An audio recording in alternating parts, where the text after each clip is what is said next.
Good morning बच्चों। आज हम लोग अपने विषय हिंदी में अपनी पाठ्य पुस्तक रिमझिम के पढ़ाकू की सूझ, जो कि हमारे पाठ्य पुस्तक का पाठ 11 है, इस कविता का अध्ययन करेंगे। ठीक है। यह कविता रामधारी सिंह दिनकर जी द्वारा लिखित कविता है। रामधारी सिंह दिनकर की कविता हम लोगों ने अपनी पिछली क्लास 3 में मिर्च का मजा पढ़ा था। ठीक है। तो वैसे ही पढ़ाकू की सूझ भी एक बहुत ही अच्छी कविता है। तो जैसे इस पाठ का ही नाम है पढ़ाकू की सूझ, मतलब कि एक विद्यार्थी है, वो बहुत अधिक पढ़ता लिखता था, इसलिए उसको क्या कहा गया, उसको नाम दिया गया पढ़ाकू की सूझ। मतलब कि उसका जो है सूझबूझ अर्थात जो है समझदारी। ठीक है। तो एक विद्यार्थी है, एक छोटा बालक है, वो बहुत अधिक पढ़ता लिखता है, इसलिए उसको पढ़ाकू की संज्ञा उसे दिया गया है, और वो बहुत ही समझदार है, इसलिए उसकी सूझ तो कहा गया है पढ़ाकू की सूझ। तो बच्चों, मैं इस कविता को पहले पढ़ता हूँ, आप लोग अपने पाठ्य पुस्तक पर ध्यान से प्रत्येक शब्द को देखिए, सुनिए और समझिए। ठीक है। तो मैं इसका आदर्श वचन इस कविता का करता हूँ। एक पढ़ाकू बड़े तेज थे, तर्क शास्त्र पढ़ते थे, जहाँ न कोई बात वहाँ भी नई बात गढ़ते थे। एक रोज वे पड़े फिक्र में, समझ नहीं कुछ पाए, बैल घूमता है कोल्हू में, कैसे बिना चलाए। कई दिनों तक रहे सोचते, मालिक बड़ा गजब है, सिखा बैल को रखा इसने, निश्चय कोई ढब है। आखिर एक रोज मालिक से पूछा उसने ऐसे, अजी बिना देखे लेते तुम जान भेद यह कैसे। कोल्हू का यह बैल तुम्हारा चलता या अड़ता है, रहता है घूमता खड़ा हो या पागुर करता है। मालिक ने यह कहा, अजी इसमें क्या बात बड़ी है, नहीं देखते क्या गर्दन में घंटी एक पड़ी है। जब तक यह बजती रहती है मैं ना फिक्र करता हूँ, हाँ जब बजती नहीं दौड़कर तनिक पूंछ धरता हूँ। कहा पढ़ाकू ने सुनकर, तुम रहे सदा के कोरे, बेवकूफ मनती की बातें समझ सकोगे थोड़े। अगर किसी दिन बैल तुम्हारा सोच समझ अड़ जाए, चले नहीं बस खड़ा खड़ा गर्दन को खूब हिलाए। घंटी टुन टुन खूब बजेगी, तुम न पास आओगे, मगर बूंद भर तेल सांझ तक भी क्या तुम पाओगे। मालिक थोड़ा हंसा और बोला कि पढ़ाकू जाओ, सीखा है यह ज्ञान जहाँ पर वहीं इसे फैलाओ। यहाँ सभी कुछ ठीक ठाक है, यह केवल माया है, बैल हमारा नहीं अभी तक मंतिक पढ़ पाया है। तो एक पढ़ाकू बड़े तेज थे। अब हम बच्चों इस कविता का भावार्थ समझते हैं। एक पढ़ाकू बड़े तेज थे, तर्कशास्त्र पढ़ते थे। तो जैसा हमने जाना कि यह जो रामधारी सिंह दिनकर द्वारा विरचित कविता है, तो इसमें जो है वह एक बच्चे के माध्यम से बता रहे हैं कि वह बच्चा जो है पढ़ाकू बहुत पढ़ने लिखने में बहुत होशियार था, और दिन भर वो पढ़ता रहता था। उसको किताबी ज्ञान जो है बहुत अधिक था अपेक्षाकृत व्यवहारिक ज्ञान के। ठीक है।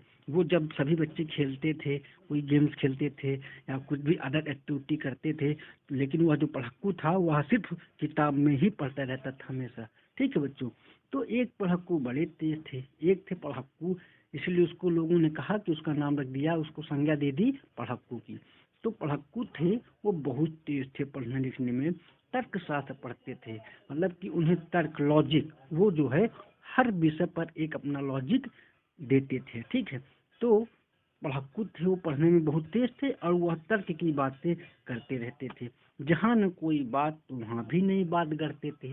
जहाँ पर कोई भी नई बात नहीं होती थी तो वहाँ वह अपना मत या विचार प्रस्तुत कर देते थे। कैसे? जैसे कि कोई मिर्च खा रहा है तो उसके मुंह में पानी कैसे आ गया, या फिर जैसे इस समय सर्दी सर्दी चल रही है तो नाक में पानी कैसे आ जाता है। ऐसे ही पढ़ाकू के प्रश्न होते थे। ठीक है बच्चों। तो आगे हम पढ़ते हैं। एक रोज वे पड़े फिक्र में, समझ नहीं कुछ पाए, बैल घूमता है कोल्हू में, कैसे बिना चलाए। तो एक दिन पढ़ाकू के मन में यह विचार सूझा कि, या फिर वो बड़े फिक्र में पड़ गए एक दिन, उनको चिंता हुई कि उन्हें कुछ समझ नहीं आ रहा था, या यह सोच कर वो सोच रहे थे अपने मन ही मन में कि अरे ये बैल घूमता है कोल्हू में, कैसे बिना चलाए। बच्चों, जो पहले कोल्हू होता था, कोल्हू जिससे गन्ने का रस निकाला जाता था, तो उसको पहले जो है उस रस को निकालने के लिए एक गोलाकार एक यंत्र होता था, तो उस यंत्र को कहा, और उस यंत्र को कहा जाता था कोल्हू। वर्तमान समय में कोल्हू से जो है सरसों का जो तेल है उसको उससे पेर करके निकाला जाता है। ठीक है, तो पहले ऐसे गन्ने का रस भी निकाला जाता था, तो गन्ने या तेल को पिरोने का जो यंत्र है उसे कोल्हू कहा जाता था। तो कोल्हू को जो है पहले जो है बैल चलाते थे। ठीक है बच्चों, तो बैल घूमता है कोल्हू में, कैसे बिना चलाए। तो उनके मन में एक विचार आया कि जो है इस कोल्हू को जो ये चलाने वाले बैल हैं, तो इसको चलाने वाला कोई नहीं होता है व्यक्ति, और ये कैसे जो है बिना किसी के चलाए अपने आप चलते रहते हैं। ठीक है, कई दिनों तक रहे सोचते, मालिक बड़ा गजब है।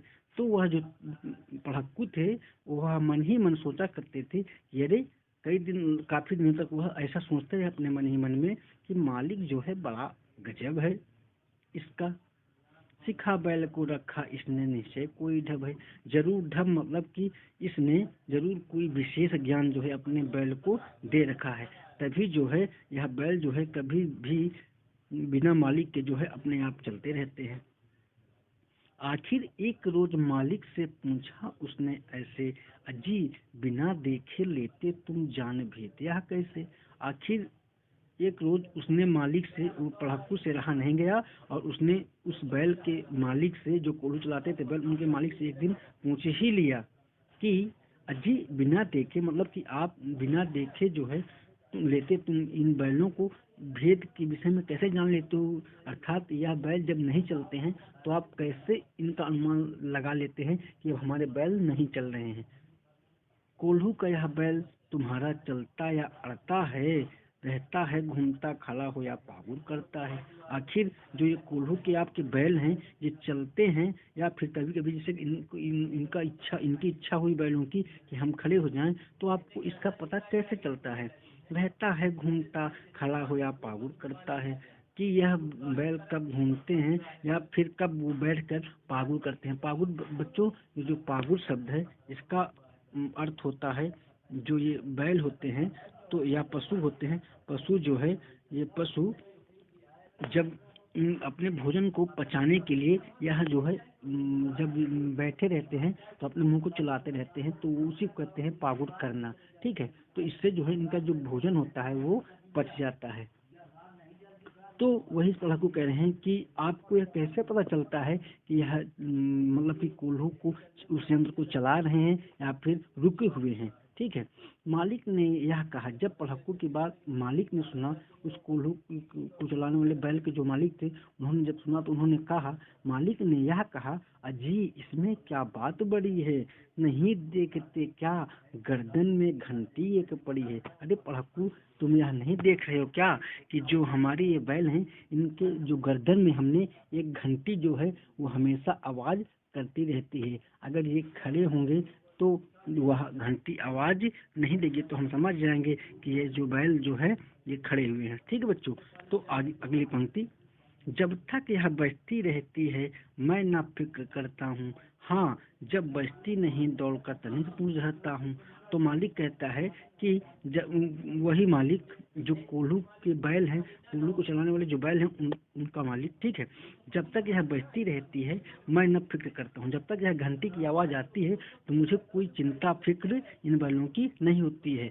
हाँ जब बजती नहीं दौड़ कर तनिक पूछ धरता हूँ, हाँ जब यह जो घंटी है हमें सुनाई नहीं देती है तो मैं जरूर जाकर इनके पास, इनके जो पूंछ है, पूंछ को जो है पकड़ लेता हूँ। पूंछ आप लोगों ने देखा होगा ना, किन किन पशुओं की पूंछ होती है, ज्यादातर सभी पशुओं की होती है ना, बंदर की भी होती है, आप लोगों ने देखा होगा ना।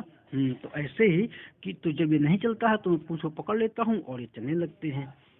तो पढ़ाकू ने जब यह बात सुनी तो कहा, पढ़ाकू ने सुनकर, तुम रहे सदा के कोरे, बेवकूफ मनती की बातें समझ सकोगे थोड़े।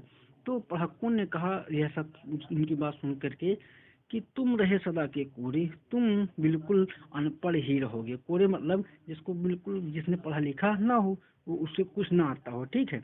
तो कहा पढ़ाकू ने सुनकर, तुम रहे सदा के कोरे, तुम बिल्कुल पढ़े लिखे नहीं हो, इसलिए तुम मूर्ख ही रहोगे हमेशा। बेवकूफ मंतिक की बातें समझ सकोगे थोड़े, तुम यह तर्कशास्त्र की बातें, ज्ञान की बातें कहाँ तुम्हारी समझ में आने वाली हैं। अगर किसी दिन बैल तुम्हारा सोच समझ अड़ जाए, चले नहीं बस खड़ा खड़ा गर्दन को खूब हिलाए। मान लो कि तुम्हारा बैल जो है तो किसी दिन न चले, या फिर वो अपने अड़ में अड़ जाए कि आज मुझे नहीं चलना है, तो तुम्हें कैसे पता चलेगा इसका कि तुम्हारे बैल चल रहे हैं। या फिर यह ऐसे कहा जा सकता है कि तुम्हारे बैल मान लो एक दिन चले ना हो, ठीक है, कोल्हू के यंत्र को ना, या फिर वो घूमे नहीं और वो एक जगह खड़े होकर बस ऐसे सिर हिलाते रहें, तो तुम्हें ऐसा लगेगा कि हमारे बैल चल रहे हैं, लेकिन वो चलेंगे नहीं। ऐसा पढ़ाकू ने उनसे कहा। चले नहीं बस खड़ा खड़ा गर्दन को खूब हिलाए, और अपनी गर्दन को हिलाता जाए और आपको यह लगे कि हमारे बैल चल रहे हैं, और वह बैल चले भी नहीं।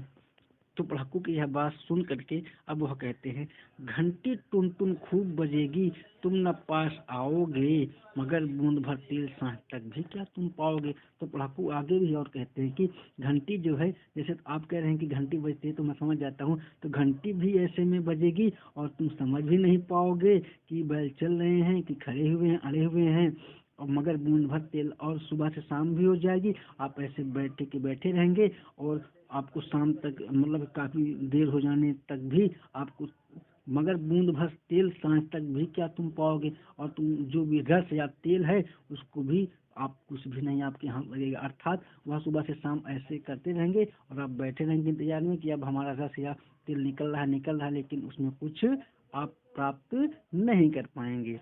मालिक थोड़ा हंसा और बोला कि पढ़ाकू जाओ, सीखा है यह ज्ञान जहाँ पर वहीं इसे फैलाओ। कि पढ़ाकू जो मालिक था, वो मतलब उन बैलों का जो कोल्हू चला रहे थे, तो वह यह पढ़ाकू की बातें सुन करके वो हंस पड़ा और बोला कि पढ़ाकू, यह जो तुम बातें करते हैं, अरे इनको छोड़ो, जाओ, सीखा है यह ज्ञान जहाँ पर वहीं इसे फैलाओ। जो आप ये ज्ञान है ना, आपने जहाँ पर सीखा है, इसे वहीं पे अपने ज्ञान को दिखाइएगा, ठीक है। यहाँ सही कुछ ठीक ठाक है, मतलब कि ये जो हम कार्य कर रहे हैं, यहाँ सब कुछ ठीक ठाक है, हमें यहाँ पर कोई समस्या नहीं है। यह केवल माया है, मतलब कि जो आप सोच रहे हैं, वो आपको ये सोचना है, वो क्या है, दिखावा है, व्यर्थ है, इसका कोई मतलब नहीं है, यह मिथ्या है, यह झूठा आपको सोचना है। बैल हमारा नहीं अभी तक मंतिक पढ़ पाया, मतलब कि हमारा जो बैल है आपके जैसे वह तर्क जो है नहीं पढ़ा है, ठीक है बच्चों। तो यह हमारी आज की क्लास है। अब बच्चों, इस पाठ से संबंधित कुछ जो ये प्रश्न है, तो प्रश्न अभ्यास जो है, इन प्रश्नों का उत्तर आपको गृह कार्य या होमवर्क के रूप में करना है, ठीक है। ठीक है बच्चों, बहुत बहुत धन्यवाद।